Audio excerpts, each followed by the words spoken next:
গত বছরের জুলাই আগস্টের গণঅভ্যুত্থানের সময় সংগঠিত মানবতাবিরোধী অপরাধের দায়ে স্বৈরাচারী খুনি শেখ হাসিনার মৃত্যুদণ্ডের রায় দিয়েছে আন্তর্জাতিক অপরাধ ট্রাইব্যুনাল। সোমবার দুপুরে বিচারপতি মোহাম্মদ গোলাম মুর্তজা মজুমদারের নেতৃত্বাধীন 3 সদস্যের আন্তর্জাতিক অপরাধ ট্রাইব্যুনাল 1 এই রায় ঘোষণা করেন। রায়ের পর সোমবার দুপুরে তাৎক্ষণিক প্রতিক্রিয়া জানায় জাতীয় নাগরিক পার্টি এনসিপির সিনিয়র যুগ্ম আহ্বায়ক সামান্তা শারমিন।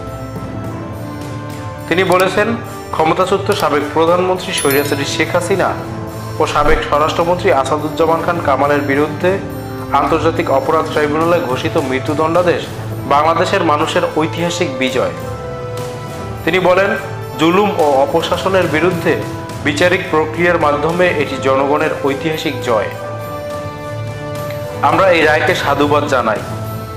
সামান্তা শারমিন আরও বলেন, অভিযুক্তদের বিরুদ্ধে আনা অভিযোগ এবং 2024 সালের অভ্যুত্থানের সময় সংঘটিত দমন-পীড়নের ঘটনায় তাদের দায় নিঃসন্দেহে প্রমাণিত হয়েছে বলে মনে করেন তারা।